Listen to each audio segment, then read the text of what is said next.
Welcome as we gather on this wonderful evening on the 53rd Convocation of our College of Nursing. For all the joys of what this night stands for all the hard work that you have come. Beloved, in all the ways that you understand the holy and eternal, let us join our hearts together. Let us join our hearts together in prayer. Summon us, Almighty One, into this moment where vocation comes alive as repairers of the breach and healers of body, mind, soul, and spirit come to be tagged, given authority, graced to go into a world that is hurting and broken and needs what all of these graduates have: hands, hearts, minds, souls. That they might then walk into the world and offer the gifts that this university has given, and that they might become repairers of the breach and healers, that they might be able to open doors when they're closed, that they might bring more life and love. And so as we bless their hands, let them know that they are a blessing, and that their families and friends and loved ones gathered here now are here to sing their joys and enjoy the pleasure of this time. For all of this we give thanks in your eternal name. Amen. Beloved, it's my great joy to invite Dr. Diane Salvador, who has labored long and hard for all of you. So will you join me in welcoming her and giving her a great welcome.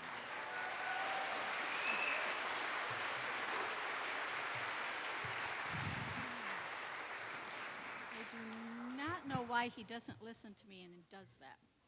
But we are here tonight to celebrate. There we go. The beginning of our new graduates' professional life.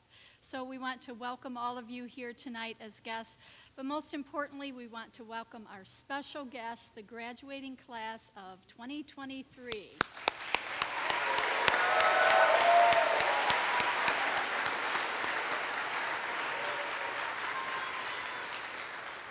I do have one honored guest I'd like to recognize this evening. Andrew, would you please stand? This is Andrew Knapp. He's the Vice President for Institutional Advancement here at the university.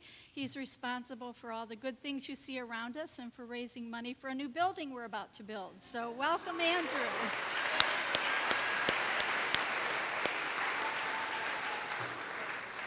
And now it's my pleasure to invite Dr. Dean Pribenow, our Vice President for Academic Affairs and Dean of the Faculty, to welcome you with his remarks.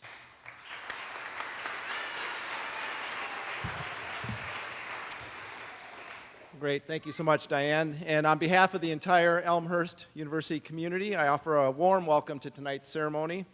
I'm honored to be able to join all of you here tonight in the celebration of our graduates' achievements. You've worked so hard to get here to this point, and you've been supported by family and friends, many of whom I assume are here tonight. You know, here at Elmhurst University, we talk about educating the whole student, the head, the heart, the hands, and I can't help but notice the strong parallels between our institutional commitment to the whole student and what tonight's ceremony represents, the important symbolism of the pin that you'll be receiving tonight, your preparation to serve and care for the whole patient. I know you've been challenged and supported by your excellent faculty, and they've prepared you well for the nursing profession symbolized by this pin. You know, I've long believed that the nursing profession is a noble profession. It's really, truly a calling. Who among us does not have a memory of a nurse who made all the difference to one of us or one of our family members in need? I think about the birth of my children, when my son broke his arm, when my wife had major surgery, when my mother spent the last 3 weeks of her life in hospice. During those times, nurses were blessings to me, and I know that you will be a blessing to those that you serve. A favorite author and teacher of mine, Parker Palmer, reminds us that the word professional originally meant someone who makes a profession of faith in the midst of a disheartening world. Now, a professional has come to mean somebody who has the competency and skills in their discipline to deal with anything that threatens the profession's higher standings and standards. That is, professionals now must not only have the skills to do their work, they must also feel as though they have the power and the responsibility to confront the challenges of the profession or the institution in which they find themselves working, especially when those institutions drift from the true mission and values of the nursing profession. Palmer says professionals must continually ask themselves, how do I stay close to the passions and commitments that took me into this work, challenging myself and others to keep faith with this profession's deepest values? And this is my challenge for all of you. You have the skills and the competencies. You are essential. Your faculty have prepared you well. But also, stay close to what draws you to be a nurse. Challenge yourself and your colleagues and your leaders to always stay true to your profession's values. Do this, and I know that you will not only be a blessing to those you serve, but you will also be a blessing to the nursing profession, this noble profession. So congratulations on behalf of Elmhurst University and our president, Troy Van Aken, and the entire university community. I wish you all the best.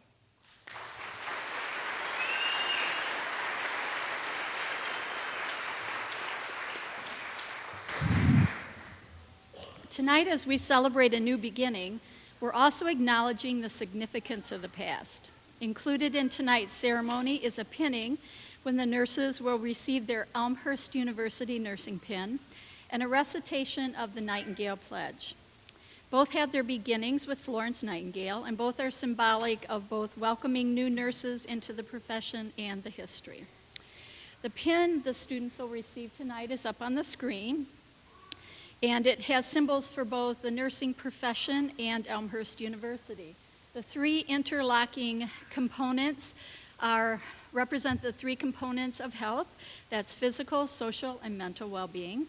The rings join to form a solid, which is a symbol of the total patient care that our new nurses will give their patients. The Elmhurst University seal is also in the background. The open book symbolizes the Bible, and the torch behind the Bible symbolizes leadership in imparting knowledge, truth, and inspiration, which all of our new graduates will do. The blue and white edge are the school colors and signify the nurses' continuous relationship with their alma mater, Elmhurst University. The Nightingale Pledge that they'll recite is a statement of their intent to follow our ethical and professional principles, and the lighted candle is a symbol of the lighted nursing lamp that Florence Nightingale and her nurses carried through those long nights of caring for soldiers in the war. As they begin their new career, they are anchored by a rich history and a tradition of caring. Part of the rich history is acknowledging nurse leaders who inspire and support nurses. Our keynote speaker this evening is one such nurse. Dr. Marcy Calandra has held many roles over her career, but in all of those roles, she has been an advocate for her patients and an advocate for her nurses. She holds a Bachelor of Science degree from Bowling Green State University in Ohio, a Master of Science degree from Rush University, where she specialized in family nurse practitioner and community health, a Doctorate of Nursing practice from Rush University, where she specialized in population and public health. She has certifications from the American Nurses Credentialing Center as a family nurse practitioner and nurse executive, from Western Kentucky for faith-based leadership, and she was a Joanna Briggs Evidence-Based Practice Fellow at Purdue University. She's been the Director of Nursing at Advent Hinsdale Hospital, Executive Director of Nursing and Professional Practice and Magnet Project Director, her list is so long, at Trinity Health, Director of Professional Practice Excellence and New Graduate Transition and Magnet Project Director, now at Humboldt Park Health. So she knows exactly what you're about to walk into. She has publications and presentations nationally that include building a culture of safety for healthcare professionals, health literacy, and transformational leadership. She's recognized for her leadership in interprofessional collaboration, quality and safety in nursing practice, organizational engagement, and strategic planning. All of those accomplishments I just read pale in comparison to the person that she is. She is able to inspire those around her to achieve and perform to their highest ability. And she does that by being a caring, compassionate, kind, and graceful person. She exemplifies everything that you want to strive to be as a nurse. And she will now share her wisdom and insights with you. Marcy?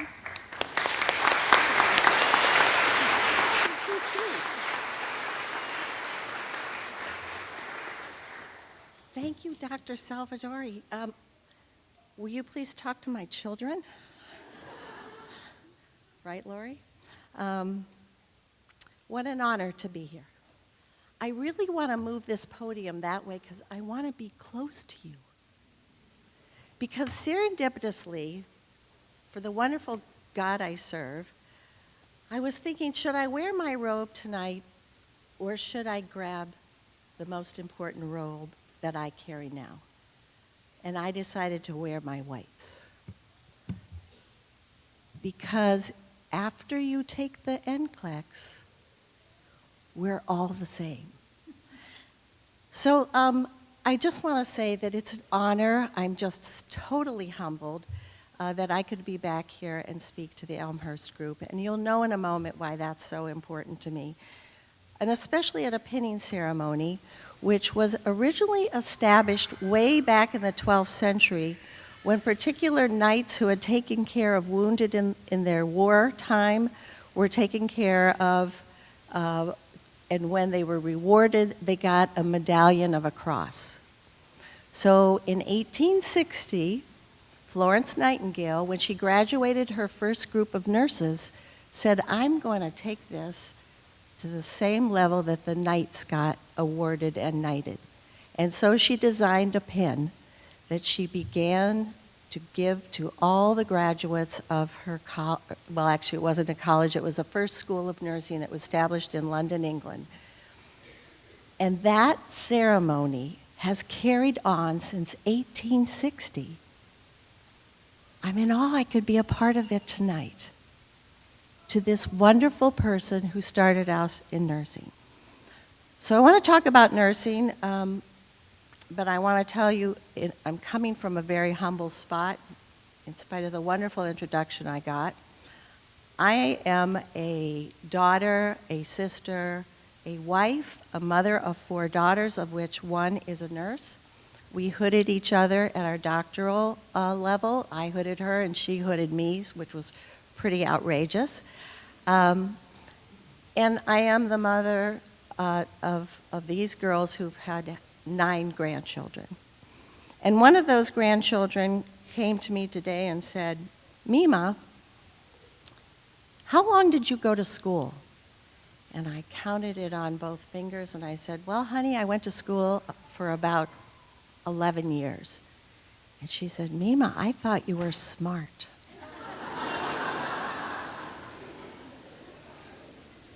So with that, I want to talk about my favorite subject outside of my family, and that is nursing. So first of all, let me tell you, nursing is old.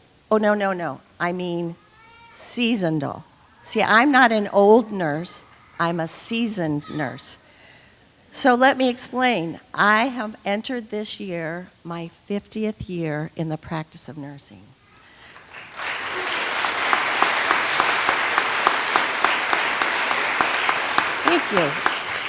Thank you. And you thought it was just my 25th. Anyway, and it's not just nursing. Dean, we're so connected. It's the profession of nursing, and I'm going to unpack that. But the first recorded nurse was 300 AD. It was in the Roman Empire. Guess what? Florence Nightingale was an Italian. Patience and pasta. I married an Italian doc. Truly, patience and pasta. Florence was the first statistician in our profession. In fact, she took meticulous notes on the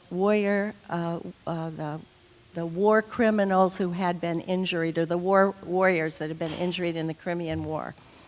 But nursing is still about that stats.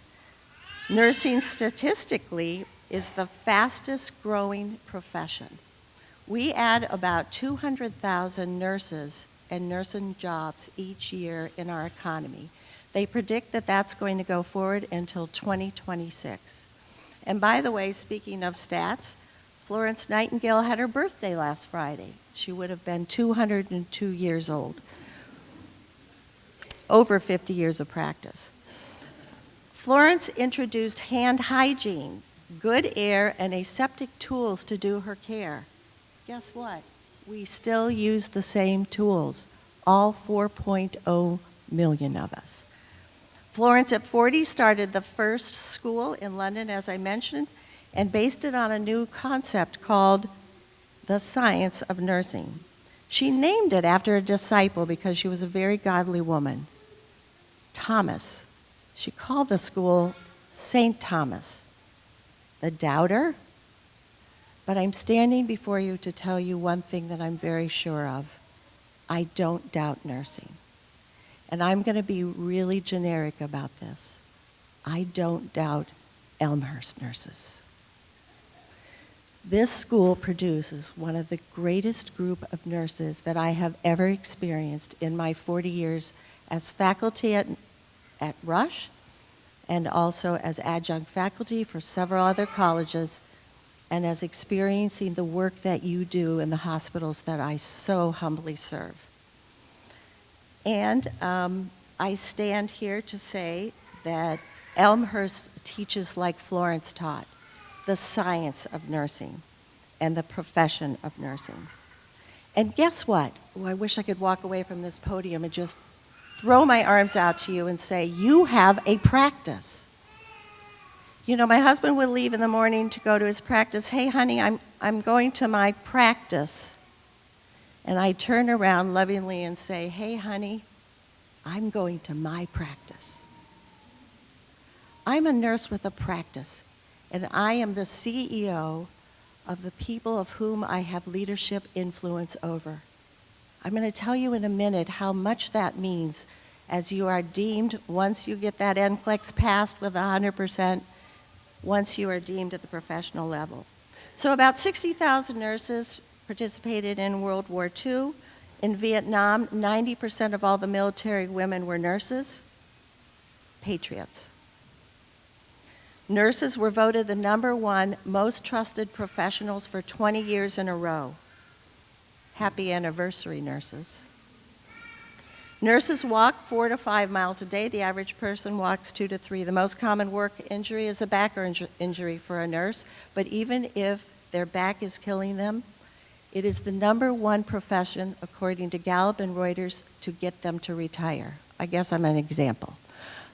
I've tried to retire twice, and I keep getting pulled back by awesome nurses that want me to join them. And 40% of the nurses works outside of the hospital, and at a rate of about 10% of a year. That is increasing. At 10% a year, services are moving from the acute care hospital into the ambulatory setting. They predict somewhere between 2035 and 2040, we'll be doing open heart surgery on an ambulatory basis. You come in the morning, you get your quadruple bypass, and you leave in the evening. In my 50 years of profession, I want you to know I experienced 2 times in which there was a nurse shortage. One of those times, I became a travel nurse. I was first introduced in the late 1970s. Homemaker Upjohn, which was a division of Johnson & Johnson that we commonly know, wanted to get into the nursing business. They thought that it was so productive. But then, after 2 years of doing this, traveling from Hawaii to practice nursing there to New York City, I almost got trampled at Times Square on New Year's Eve. But at any rate, on the verge of almost dying, my dad called me the next day and said, "Marcy, what are you doing with your life?" I said, "Dad, I'm going to be the greatest nurse. I'm going to do this and this and this." And there was an uncomfortable pause, and he said, "No, you're not." I said, "What do you mean, Dad?" He said, "I'm going to give you 2 bits of advice about your profession." He is a professional engineer. He said, "First, you need to go to a hospital and land for 3 to 5 years. And in that time that you are practicing at that hospital, you are to practice excellence, which means that you practice your profession at 100%. And at the end of the day, when you can't feel your fingers and toes, when your back hurts, you give another 10%. I said, "Thanks, Dad. What's the next piece of advice?" The next piece of advice is, in every day that you go into work, unless it is professionally, legally, or ethically unpronounced, you are to make your bosses look good. Even if it's a cost to you for your time, your energy, maybe even finances. Always make your boss look good. My friends, future professional colleagues, without a doubt, I have not applied for a job since 1979. And the reason is because excellence matters. You can have the title of profession and professional, but practicing to the excellence of that profession is utmost important. And the beneficiary of that will be you, of course, as I've given an example, but more so, it's to your patients. So I've never had a week without a staffing issue, ever one. Yet 3 out of the 4 top jobs are going to be placed in nursing. In just 4 years, the number of BSNs have been risen by about 30+%. And there are 104 nursing specialties. I happen to be a nurse practitioner. And I wasn't really quite fond of the clinical nurse leader role when it came out. So I decided I'm going to do my own little piece of research. So I introduced myself to 5 different major universities in the city of Chicago that had a clinical nurse leader program. And I invited to be their preceptor. Oh, nobody refused me. So I had 5 different students in the CNL program, Clinical Nurse Leader program, from 5 different universities. I was absolutely astounded when the Elmhurst student came. The Elmhurst student in the Clinical Nurse Leader program exceeded everyone else. And from that day on, I ran over to Elmhurst and said, "What are you doing This is an incredible program. They're exactly where we need to be to get magnet recognition. I want as many as I can get into our hospital. And so we did. I've been a big advocate. In fact, I went to the Rush for the nurse practitioner program and said, you need to integrate the clinical nurse program into yours, and they turned me down. But the important point is that just marries what the dean spoke about is about being a professional. And I want to ask you a profound question. What gives you the right to be called a professional? You see, I've taught over 6,000 nurses. My first question is, are you a professional? I'm always shocked that only about half of them will raise their hand, and when I ask them what gives them the right to be called a professional, none of them can answer me.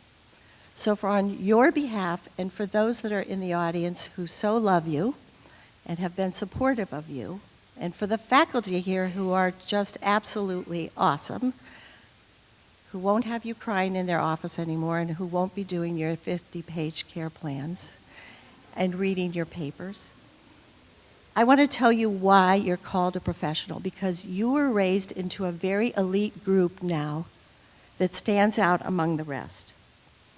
See, there's criteria to be called a professional, and the first one is your education, and you're educated to clinical nurse practice from evidence-based practice. And the second one is that you have standards of practice, as every professional has. I'm going to elicit some of those standards. The first one is assessment. I'm known as the leaders at every hospital who wears a stethoscope, because I don't care what the opportunity is, whether I'm getting somebody wound care or I'm walking in to just make sure a patient who is angry satisfied. I bring my stethoscope and I listen to them, heart and lung. And so I ask you, where is your stethoscope when I see you in the hospital? Because one of the most disconcerting things in the world is to see nurses chart that they've done assessment, and I've never seen a single one with a stethoscope. And thank you for those out there who are nodding, because every nurse I tell this to, and I give them the challenge, they agree, but now they all wear their stethoscopes. Thank you. The second thing you have to have as a professional is that you have to be able to identify outcomes. I'm going to tell your audience here some of the outcomes that they have to identify each and every day. They have to make sure you do not have a fall. That's an outcome. That you don't get a pressure ulcer when you come to the hospital, that you don't commit suicide. By the way, a nurse is responsible. If you leave the hospital and someone commits suicide within 72 hours, the nurse that discharged you is responsible. You can't have any medication errors. You can't have delayed treatments. All of these are signed to nurses' professional practice. You have to be able to plan and implement. Thank goodness to these wonderful faculty that you are able to do care plans to do this. But you have to have care plans that are individualized even when you get out of school, that has to be adapted to the language, the culture, the preferences, and invited into the lives from birth to death of every patient that you meet. It's a privilege. Oh, I don't mean birth. I mean conceptibration. The day you were conceived, a nurse can be invited into your life. And you have to educate. You have to educate all people that come in, whether it's the homeless man or the CEO from Standard Oil. And you have to do that education to prove that they've learned something, and you have to do it at all hours of the day and night, and even with the challenge of having different languages. And this is the one that really amazes me at all, as most of all, is that as a professional, your standard is that you have to coordinate. That can roll over everyone's head, but I took the initiative to look under every single professional in the hospital and find out what their standards were around coordination. You professional nurses are the only professionals in the building of an acute care hospital to have the responsibility of coordination. You're the only ones. These loved ones who are getting their nursing degree have to coordinate the the professional respiratory therapist, the occupational, the pharmacist, the laboratorian, and yes, you have to coordinate the doctor. And it is your role, if it is not coordinated, to fall upon your shoulders as an accountability. You also have the standards of performance, which is ethics, cultural congruity, communication, and all. The number one cause of errors is communication, and it's all about you. Collaborate with all the staff who delivers nutrition to the heart surgeon who may be screaming at you. You're the leadership CEO, as I said, of your assigned patient group and of the team that works with you, and all that you have to coordinate. You have to educate those to carry them on now. Please don't turn down a new student. Please don't say, I don't want a precept. You have to use evidence-based practice in all you do. You have to have safe and quality practice every single moment that you are with that patient. You have to evaluate your patient at the end. You have to have stewardship to your resources, and you have to protect the environment. And every professional has to have an ethical code. I want to share with you that the original ethical code was done by Florence Nightingale. So everyone who's had an ethical code for their profession has done on the framework of Florence. And you have to be legally accountable. Legally accountable. I've been in probably a couple dozen malpractice suits to testify for a physician who was getting a malpractice suit. In all those situations, we spent at least 2 hours on your nurse's notes. You have to be accountable to have continuing education, and you have to have a profession which advances in research. There are 135 PhD programs to do that. Every professional has to have a professional organization. Join yours. Join yours. Please don't come and say, I haven't joined. Join yours. So guess what? You're a professional, and you're a professional of excellence, of commitment, because you have these standards. You can stand up to any other professional, most likely the physician, and say, Dr. A, you and I are both deemed professionals. Let's work together to take care of this patient. And be proud of that. Because I'm going to end with one short story. 25 years ago, when I was at Rush, I was invited, after graduating from their first master's program as a nurse practitioner, I was invited to be on faculty. So I taught faculty about 5 years when I got a phone call. And that phone call was a student who had been a previous student about 3 years before. And that's now nurse practitioner said to me, Dr. Marcy, you're my one phone call, I'm in jail. You're in jail? Why are you calling me? Because I've been arrested in Southern Illinois for practicing without a license. Can you help me? I said, actually, no, I can't. We're practicing without a license. We have not been recognized as professionals in the state of Illinois with an advanced practice degree. Fortunately, Marie Lindsay, who was a little Irish girl who was at Rush, who had red hair and a fiery temper to go with it, was leading us in a group to try to get professional status in the state of Illinois. We had to meet all those standards I just mentioned to you before, but at a higher level. We had to stand in front of people who were resisting us, and mostly it was physicians. No discredit to the physicians. I was married to one, but I told him he better change his ways. But at any rate, we had physicians who put out a big ad in the Chicago Tribune with a duck and a white coat and a stethoscope on that said, Congressman of Illinois, vote against these quacks, nurse practitioners. With my baby on my back and a number of the rest of us, we went down to Springfield to petition. Finally, one woman in Lawndale, poorest area in the city of Chicago, said, I've seen what you've done. I've seen how you've taken care of the poor. You've given them quality. You've given them safety. You've given them hope.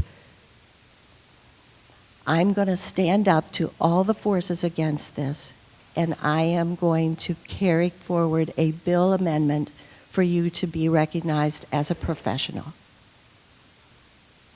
That process took 8 years. And the people who said yes to us were the people that you vote in as Congress people that go to Springfield that vote on these laws. And I suddenly realized at the end of that when you walk into a hospital, in an ambulatory care center, in anywhere that you might practice moving forward, you're not responding to the boss above you. You are responding to giving quality care, safe care, compassionate care to all the people of the state of Illinois or whatever state that you practice in. And I tell this story because long before our time, nurses all over the United States and the world stood before people who resisted them being called professionals. And they stood up for the truth about who we are.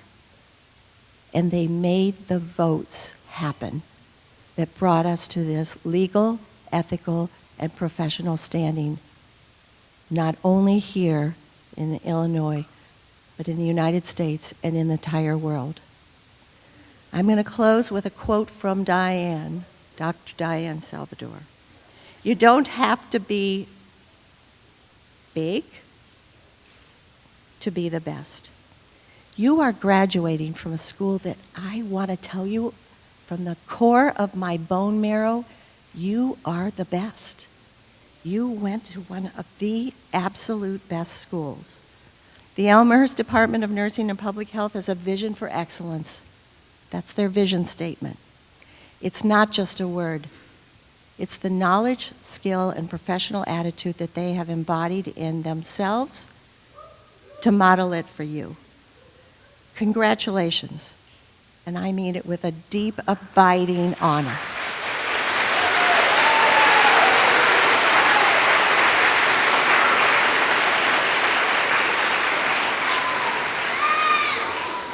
I will never stop being in awe of every single nurse and the contributions they promote,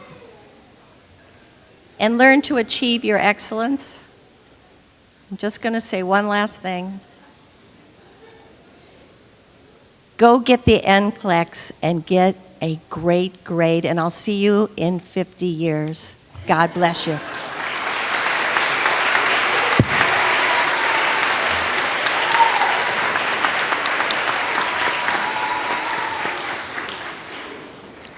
Thank you, Marcy, for that inspiration.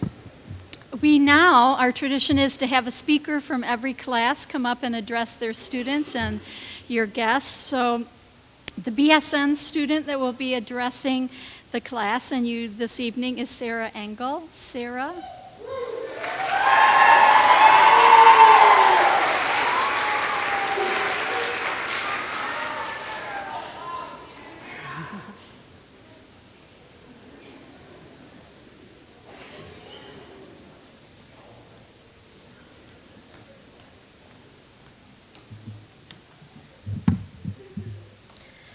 Good evening. My name is Sarah Engel, a member of the 2023 Baccalaureate Nursing class and president of the Student Nurses Association.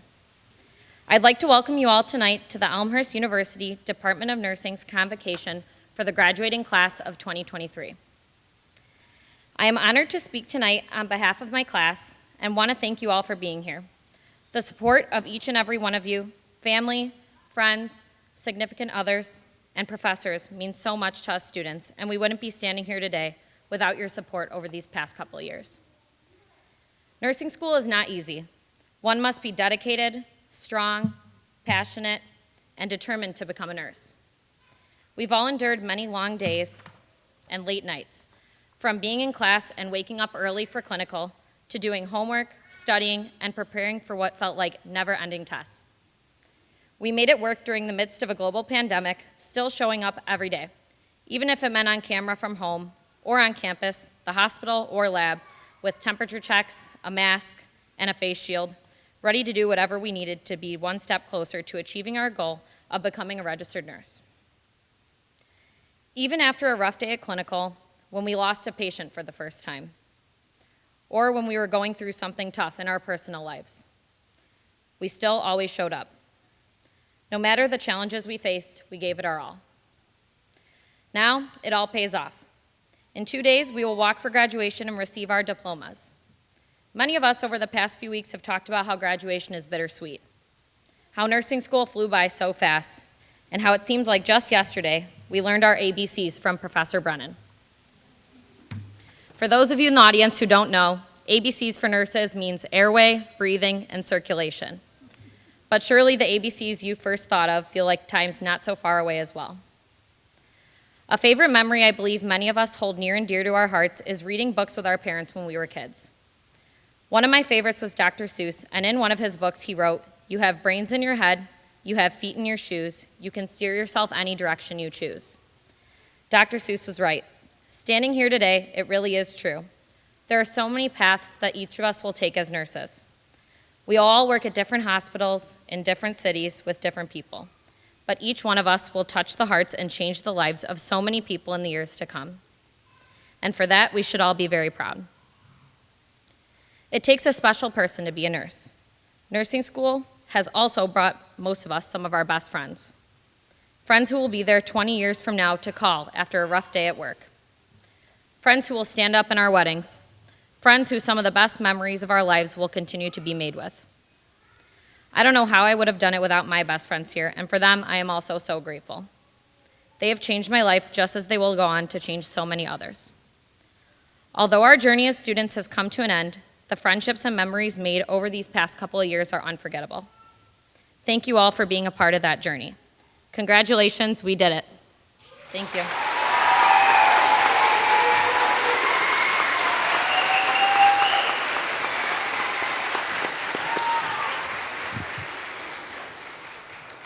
Thank you, Sarah. The speaker for the master's entry students is Valerie Dura. Valerie, would you come up?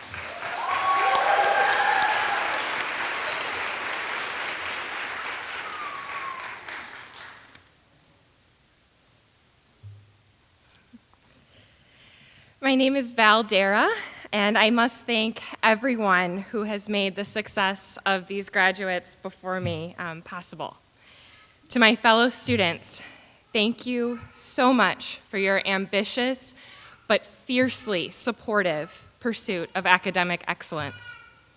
Being a part of this cohort has allowed us to benefit from each other's strengths and achieve goals that would have felt out of touch alone. To all our department staff, and especially Donna and Cheryl, and all our nursing faculty here in the classroom at Elmhurst and at the Sim Lab, thank you for believing in us. You make this program what it is and uplift its candidates with generosity and understanding. And to our families and friends here today, thank you so much for celebrating with us, here and afar. We could not have excelled in such a rigorous program without your immense support and sacrifice.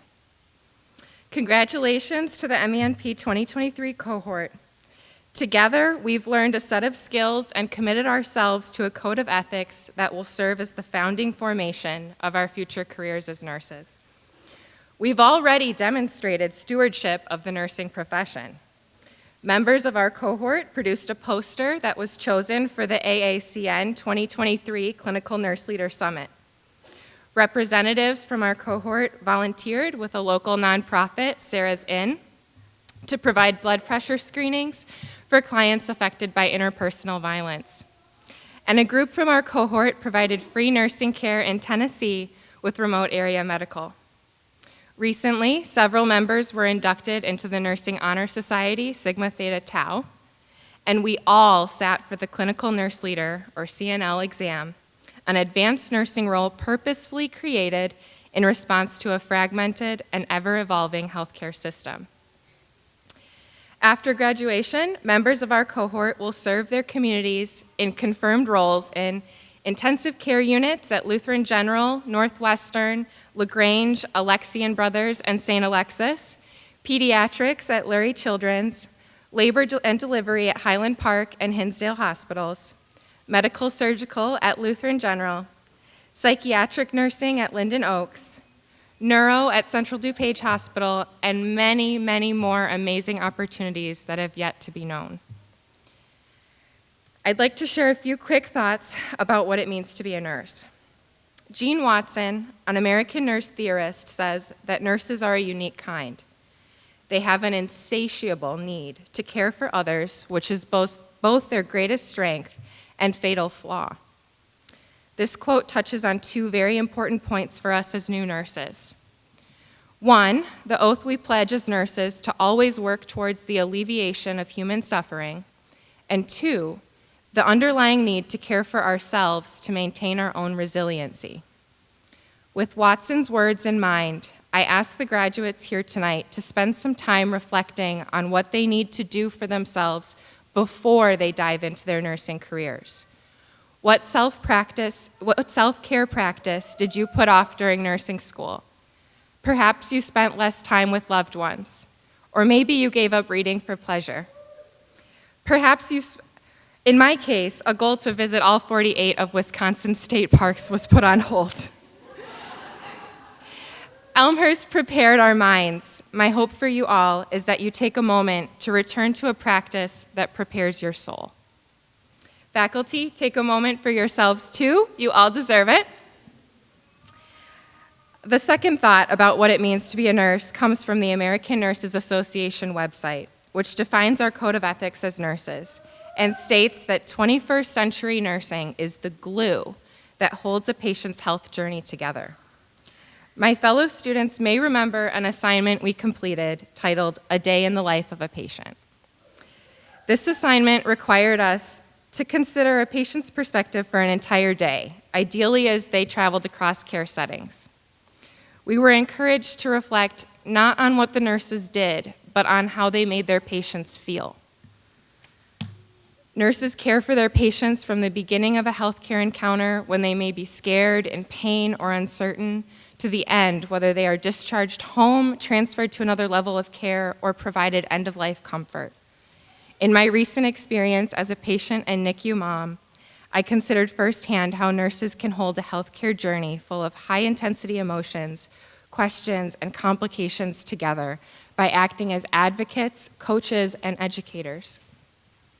When we applied to Elmhurst, someone spoke with each and every one of us and recognized an extraordinary potential to do this as a nurse. I'm so glad that they did. Our country needs nurses who have the knowledge to proactively address emerging health threats and the strength to advocate for their patients, so many of whom are part of vulnerable populations that are overlooked by a system that is supposed to be focused on healing. As we graduate from Elmhurst, we join the ranks of amazing nurses who came before us. I'm so grateful to be here with you tonight and to have developed that potential together. Thank you to the MENP cohort and nursing faculty for learning with me for the past 2 years. May you continue to grow and learn with joy and grace. Everyone, please thank me and please join me. Oh my gosh. Please join me in thanking my fellow students and congratulating all the Elmhurst nursing graduates and MENP cohort.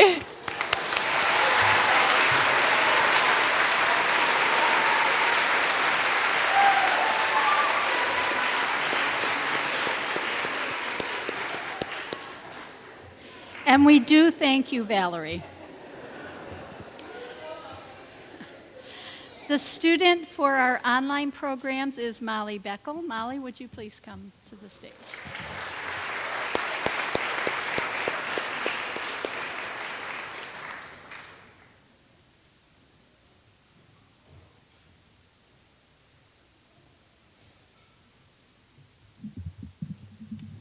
Hello. My name is Molly Bleckel, and it is my privilege to represent the ABSN class of 2023. We send a gigantic thank you to our families and friends for their patience and support and for being used as assessment models and sounding boards. Thank you to our faculty for their training and wisdom, and for preparing us to be successful nursing leaders. So why are we here? Because we wanted it, we had the courage to pursue it, and we put in the hard work to earn it. We are ready to make a difference. Maya Angelou once said that I have found that among its other benefits, giving liberates the soul of the giver. Nursing is definitely a profession where we keep giving. As nurses, we are in the unique position to know that our patients get better because of what we gave to them. Our empathy, our research, our compassion, and our education and training.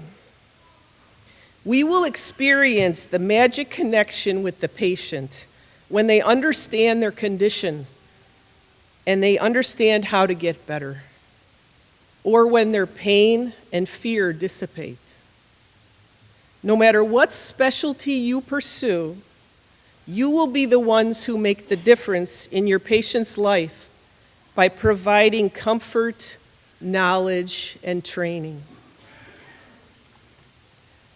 Looking out at my class, I'm going to miss you. I am certain that the world is in very good hands. I am profoundly grateful to have been able to collaborate and grow with such an exceptional group of students. This class defines teamwork. We have supported each other through all the obstacles, finding the assignments and links, finishing group projects, and even welcoming babies. This is a talented group of bright, caring, hardworking professionals who are dedicated to excellence and continuing learning. You have set the bar high. But remember, nobody has higher standards than you do for yourself. When you face hard times and difficult challenges like this program, you start to realize how much strength you really have. You discover who you are, nothing short of extraordinary. Look at how much you've achieved in just 16 months. Imagine what you can do in the next 5 years, 10 years, and beyond. Now let's get out there, create our future, and start making a positive impact.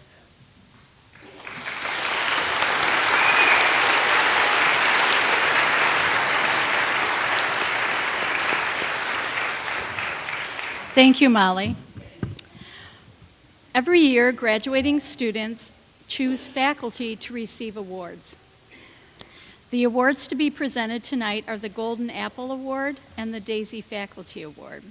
Students will present the awards to their faculty. Alex and Jamie, would you please come to the stage to present the Golden Apple Award?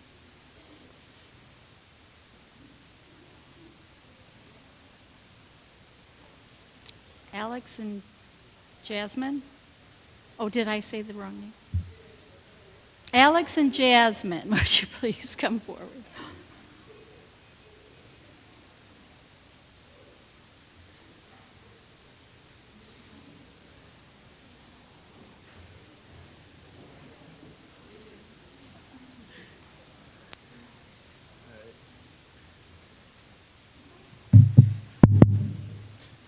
Good afternoon. The purpose of the Golden Apple Award for Teaching Excellence is to honor Elmhurst University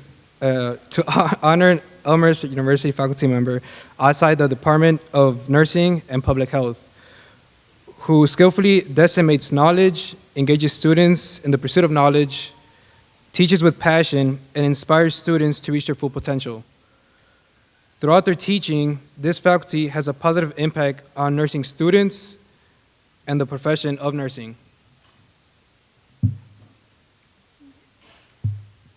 Bienvenidos. El propósito del Premio Golden Apple a la excelencia en las enseñanzas es honrar a un miembro de la facultad de la Universidad de Elmhurst fuera del Departamento de Enfermería y Salud Pública.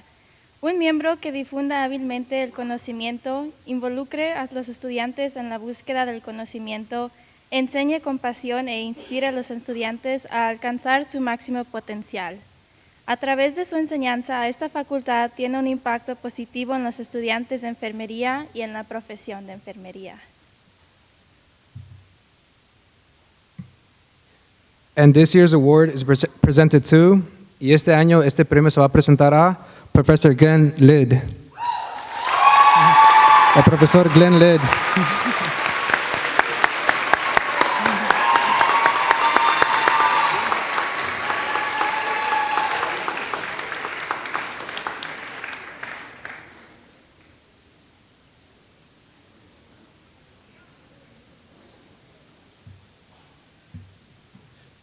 Aside from teaching us chemistry concepts, Professor Lidd also managed to teach us how to always take a positive look at life and work for what we want. He never failed to make class very interesting, from rapping about elements to letting one of us to letting one of his own students vacuum seal him in a trash bag. He wasn't being kidnapped; it was voluntary, like he teaching for learning purposes. Professor Lidd always went above and beyond to connect with his students. It is an honor and a pleasure to present this award to him today. On behalf of our class, thank you and congratulations.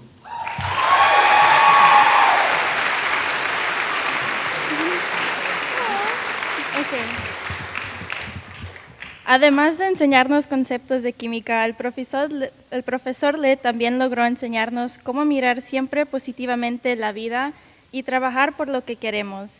Nunca dejó de hacer que la clase fuera interesante, desde rapear sobre los elementos hasta dejar que uno de sus alumnos los sellara al vacío en una bolsa de basura. El profesor Lidd siempre hizo todo lo posible para conectarse con sus alumnos. Es un honor y un placer entregarle este premio. En nombre de nuestra clase, gracias y felicitaciones.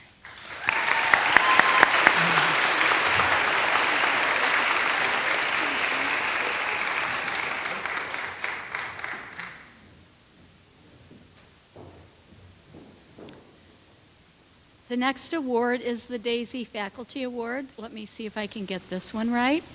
Jessica and Ashton, would you please come to the stage to present the Daisy Faculty Award?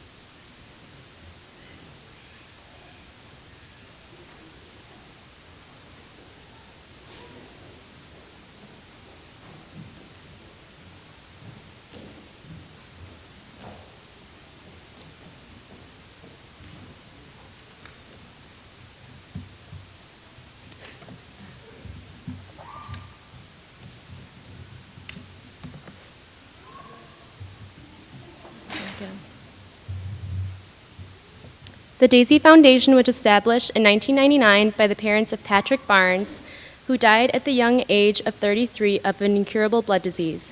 During his hospitalization, the family was struck by the competence and compassion of the nurses caring for him.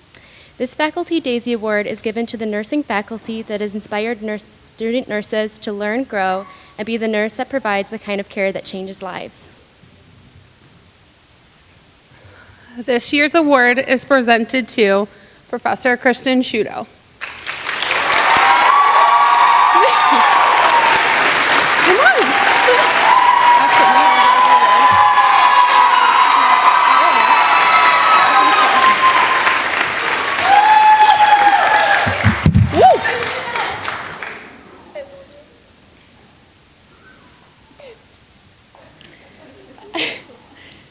She could not be more deserving of this award.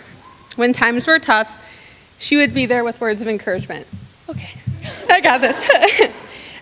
If you needed someone to push you, she would challenge you, especially with those critical care sheets. Professor Shudo always would be willing to take the time and listen. Her passion for teaching and engaging with students goes without question. She saw what we were capable of, even if we didn't yet know it ourselves. I know I, for one, would not be here today if it wasn't for you.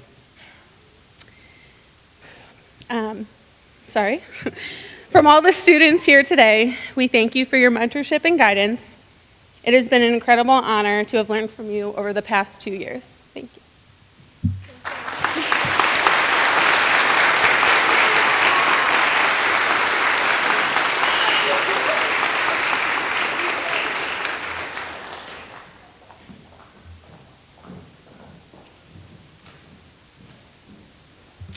And now to welcome our alumni-to-be is Jean Berta. Jean is an alumni from Elmhurst University, co-chair of the Elmhurst University Nursing Alumni Committee and member of the EU Board of Directors. Jean?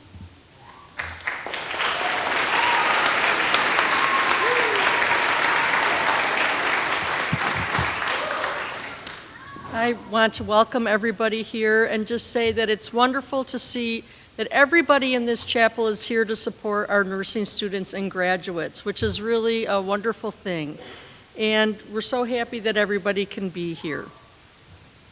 As Dr. Salvador said, I'm a professor here and I'm a member of the nursing alumni at Elmhurst University. Graduates, you know me as your OB professor, right? I know that you can manage a shoulder dystocia, right, by doing McRoberts maneuver and suprapubic pressure, managing pain and getting assistance, right? You also has demonstrated resilience as you practiced as a nursing student during the pandemic. You've accomplished so much and you're just beginning, and that's wonderful. As nursing graduates, you're in good company. Many of our wonderful clinical faculty, our nursing alumni, and some of our full-time faculty as well, Dr. Lori Westbury and Professor Sarah DePaul, Dr. Jessica Lamberson, and Professor Kristen Shudo.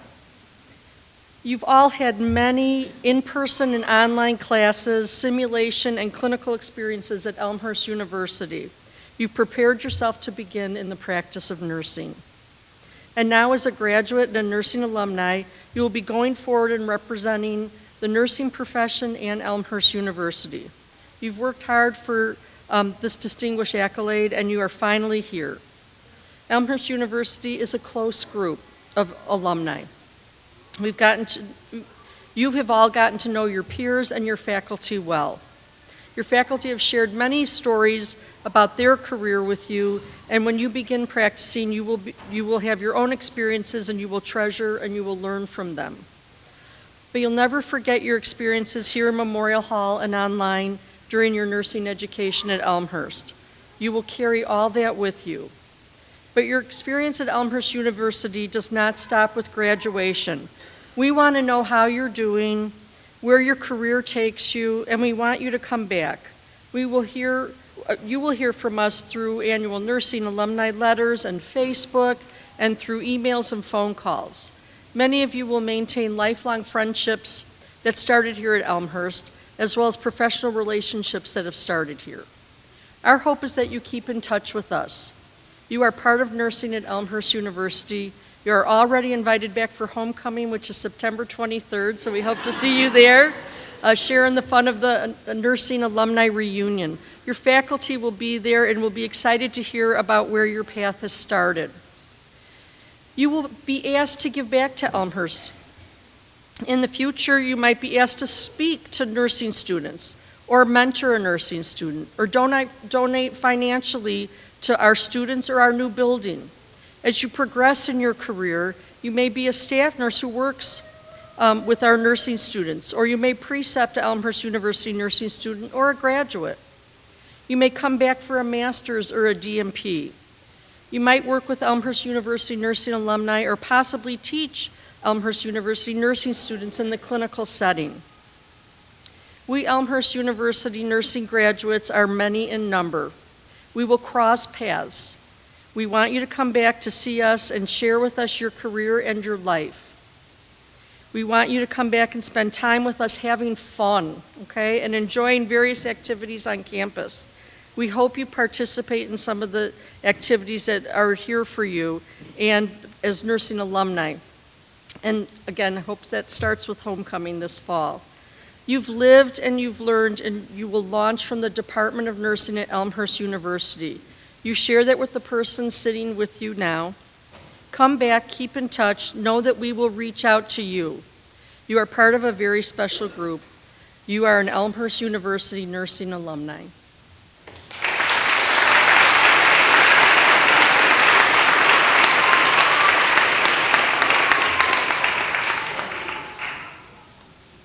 Thank you, Jean. If we could have our junior students come and help us light the candles.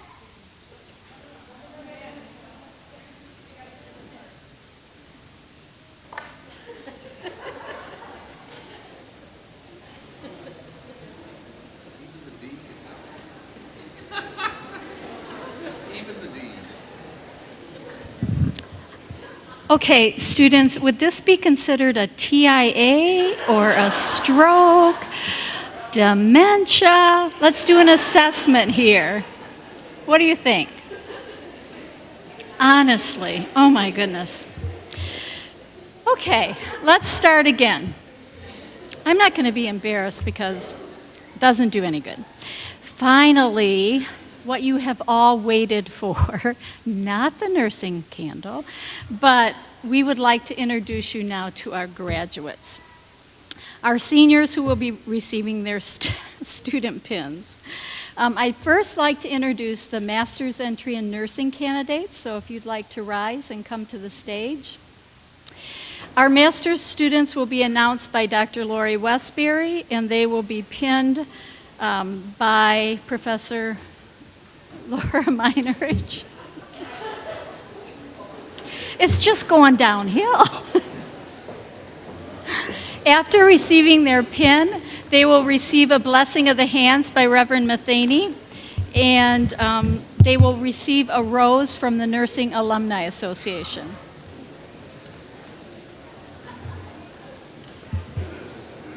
It's my pleasure to introduce, yes, the graduating class, the master's entry, and our inaugural cohort of online. Maya Aharoni.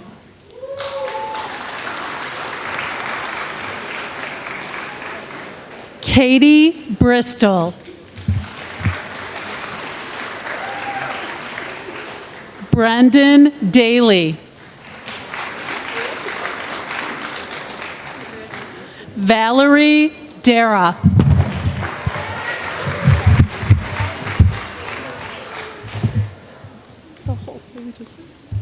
Jane Duffy. Jay Dvorak. Ashton Estelle. Lindsay Hartsuck. Christina He.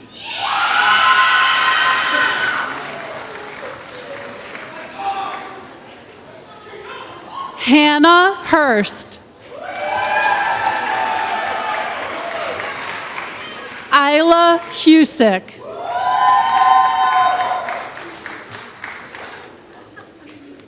Jessica Kennelly.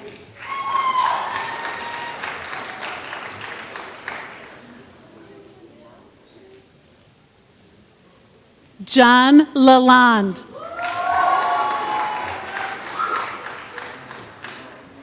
Carol Medina.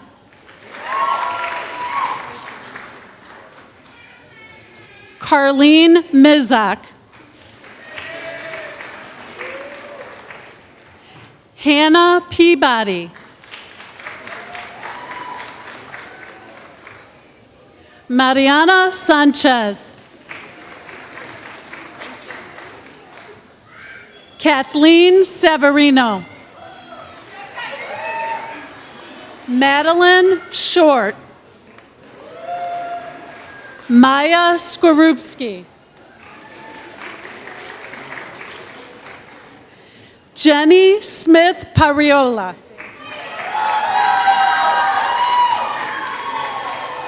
Sean Torpy. Amelia Welsh.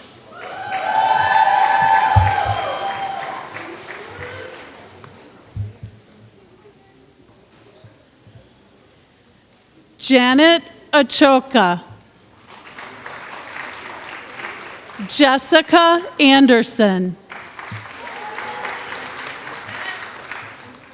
Andrea Burnham.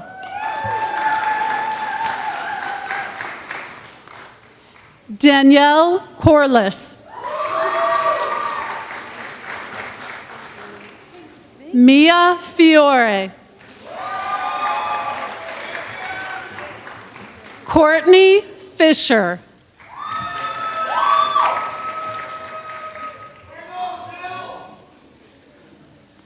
Ricky Franks.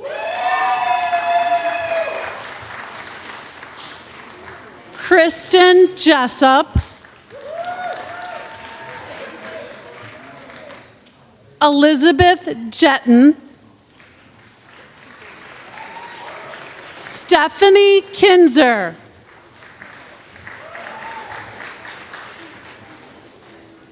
Allison Kruger. Julia Lopez. Haley Marin. Todd Stanley. Brianna Sutter. And Mukhtar Ali Syed. Congratulations to the class of 2023, master's entry.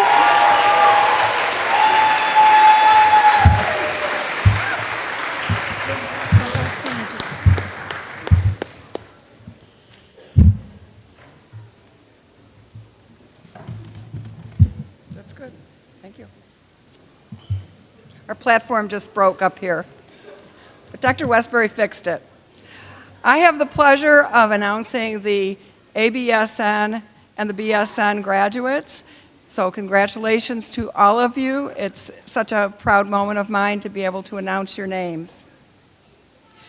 So we'll start off with Tori Bennett.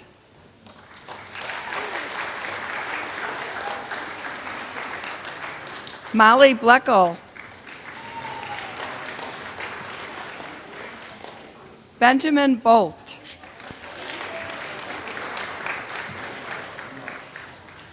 Jennifer Brim. Kayreen Burks.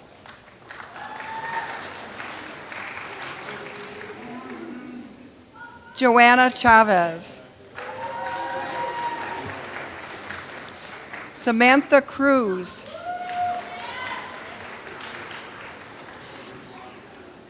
Samantha DeLuna.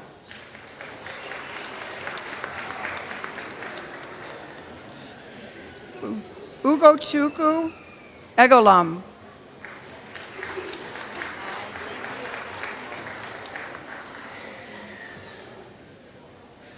Fatima Asafji.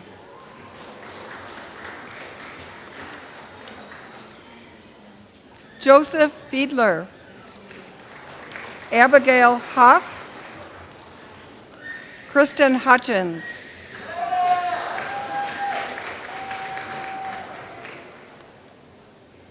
James Money.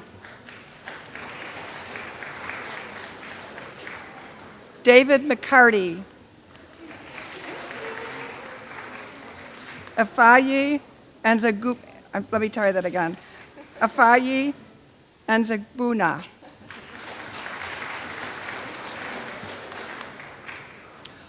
Oluwatoba Ugondipe. Faith Okaneye. Mablia Fa. Rebecca Radke. Oh, I'm sorry. Thank you. Diana Grace Satimbre.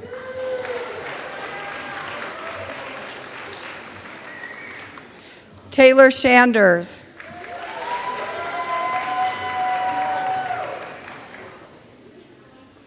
Beata Skrzynska. Kylie Sloan. Stephanie Smith. Anna Song. Paulina Sribanovsky. Samantha Sribanovsky.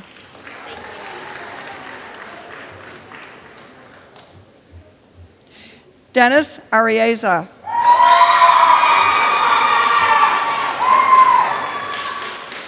Martina Balamute.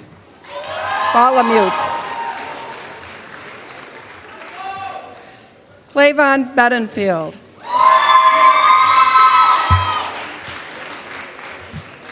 June Baring.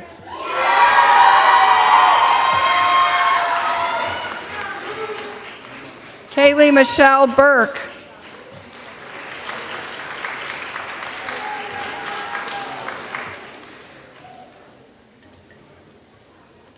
Kaylee May Burke.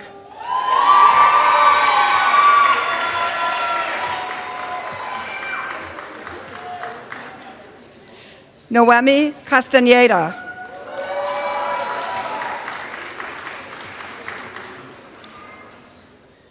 Jeremy Katubag.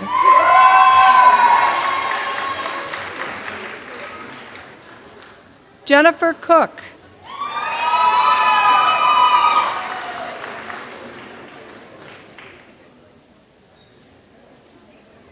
Jenna Coops.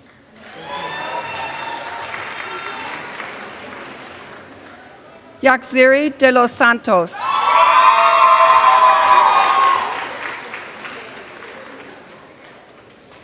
Angela Diaz.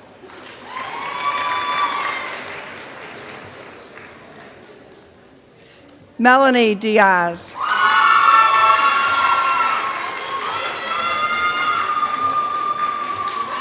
Rachel Dickinson.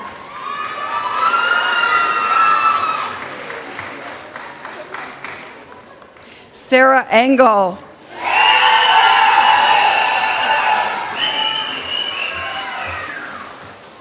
Jolena Raquel Ferrer.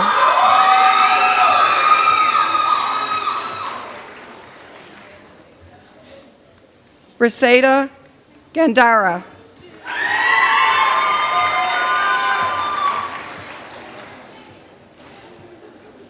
Michaela Garbowski.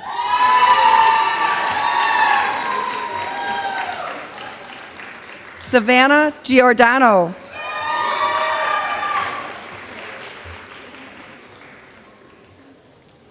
Maya Gonzalez.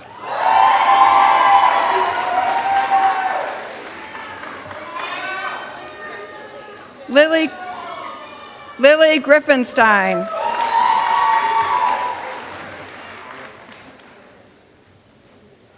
Yuritsa Gutierrez.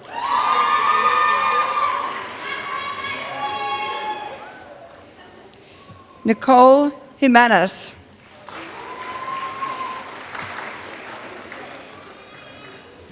Samantha Johnson.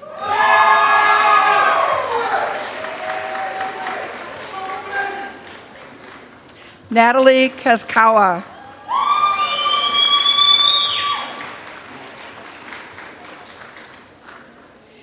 Ilvi Karafili.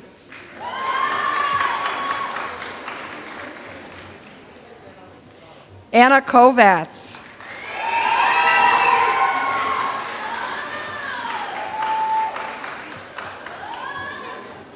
Anna Crackmall.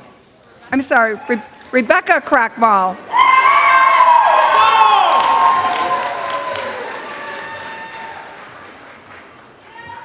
Sebastian Lara.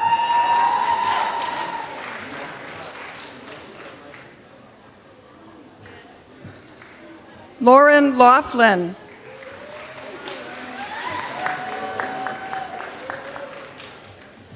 Alejandro Lopez.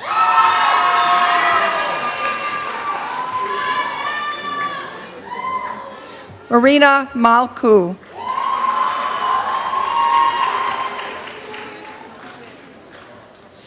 Karime Martinez.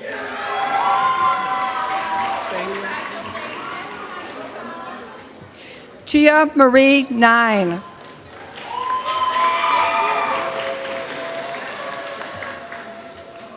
Yesenia Nava.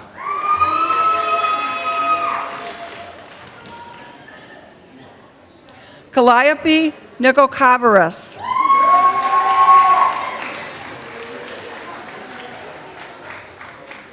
Ariana Osageda.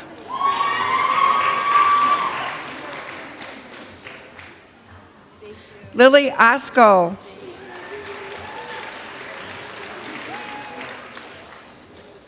Morgan Ogunleye.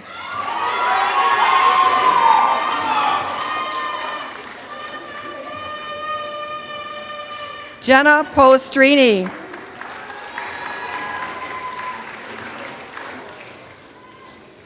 Yasmin Rivera.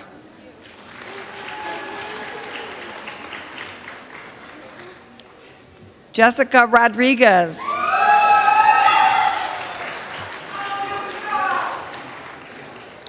Magdalena Rogaszewska.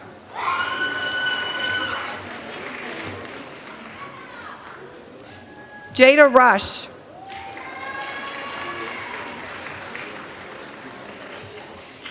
Ashley Salinas.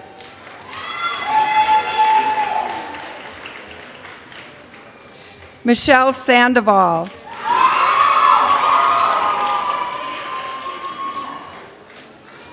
Melissa Shiro.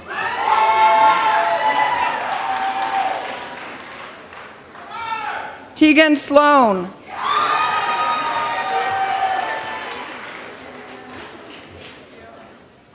Samantha Smith.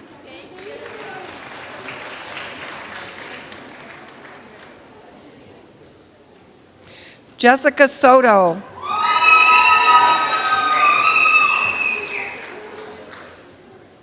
Jennifer Sudowitz.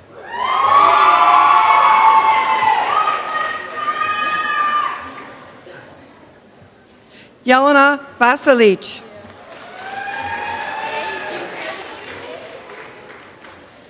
Victoria Vinson, who will be pinned.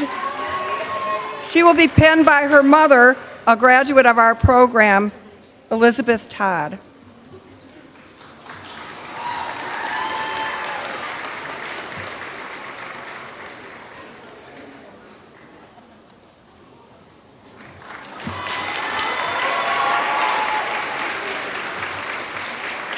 Faith Walsh.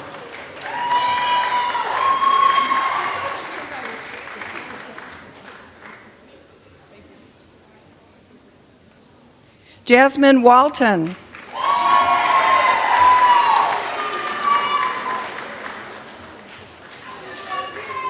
Gracie Wasmond.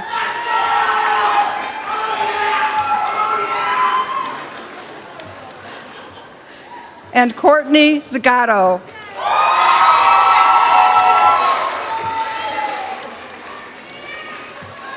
Congratulations to all of our graduates. Let's give them a big hand.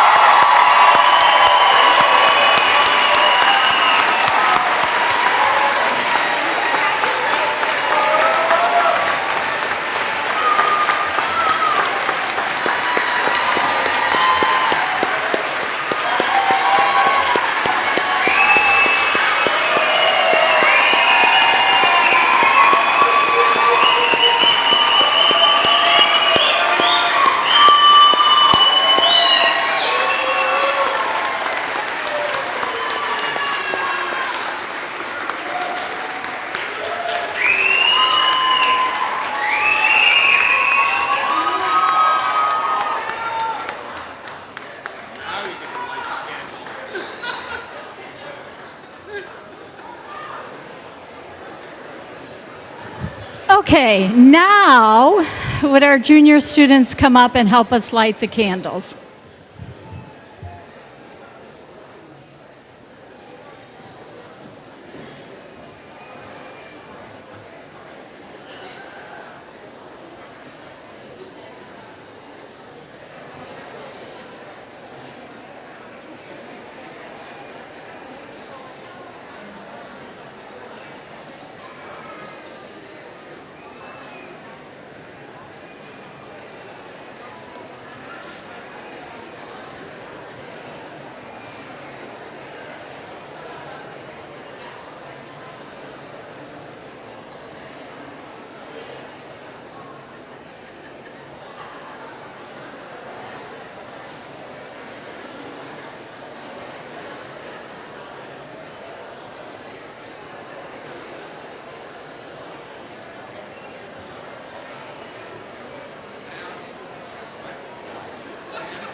Michelle and Jasmine. Oh, there you are. Okay.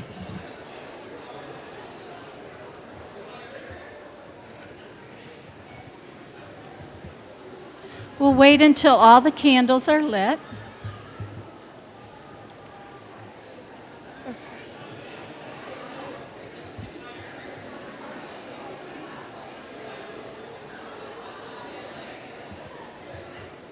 Marcy?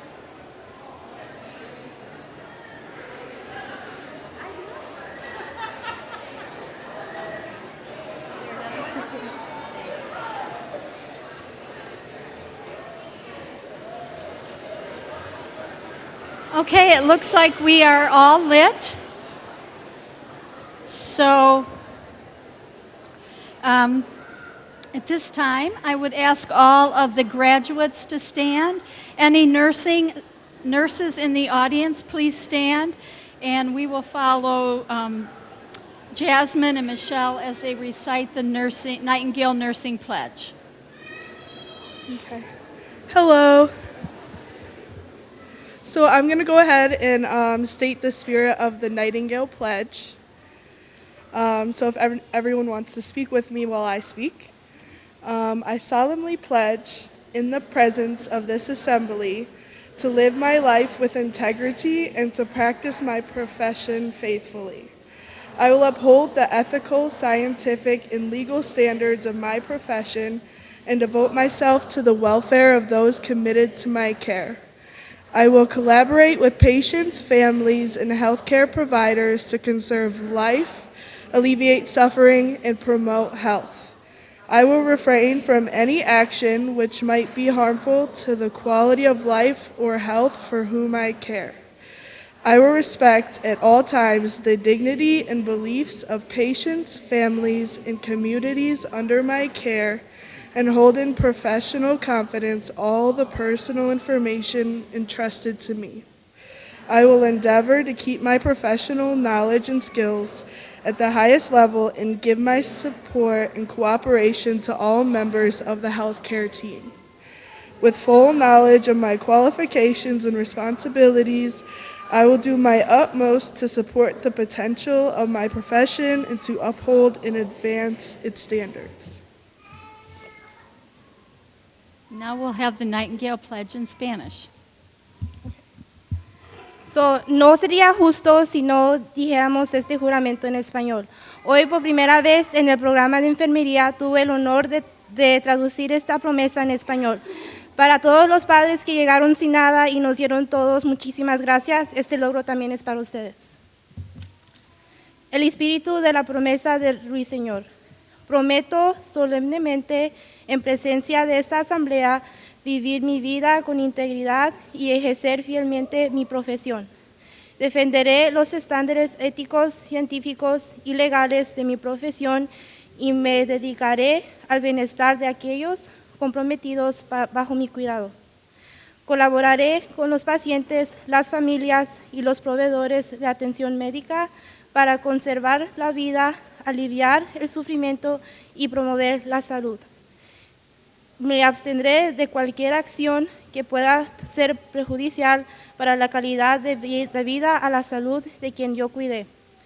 Respetaré en todo momento la dignidad y las creencias de los pacientes, las familias y las comunidades bajo mi cuidado, y guardaré en confianza profesional toda la información personal que se me haya confiado. Me esforzaré para mantener mi sabiduría y habilidades profesionales al más alto nivel y dar mi apoyo y cooperación a todos los miembros del equipo de atención médica. Con pleno conocimiento de mis calificaciones y responsabilidades, haré todo lo posible por apoyar el potencial de mi profesión y por mantener y promover sus normas. Thank you. And as we blow out the candles, no fires, and you return to your seats, let's have one more round of applause for our graduates.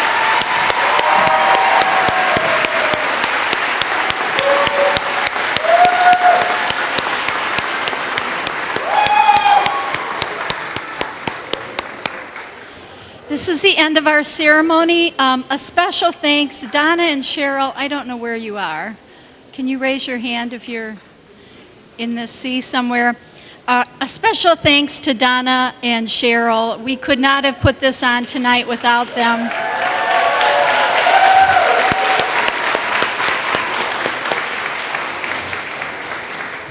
I will ask Scott Matheny to close us in a benediction. After the benediction, the platform party will depart, followed by faculty and students. Then you can meet up with your students out in the vestibule or the lawn. Thank you so much for joining us for this celebration this evening, and we hope to see you at commencement on Saturday.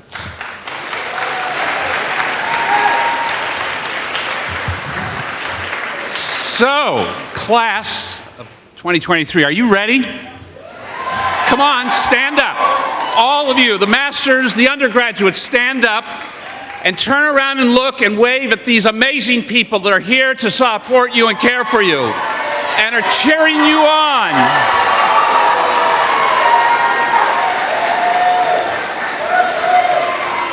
That you might go out into the world and offer that which you have, degrees, strong. I will see you on the football field Saturday. Stay on up. Will you all please stand for the benediction? For this is why this school was founded, to give hearts and minds and souls and bodies the integration to go into the world. And so vaya con Deus, and go and change the world, and may the Lord Almighty bless you and keep you. May God's face shine upon you and be gracious unto you. May the Lord's countenance be lifted up upon you and all of you and give you peace this day and forevermore. Amen. Let's go.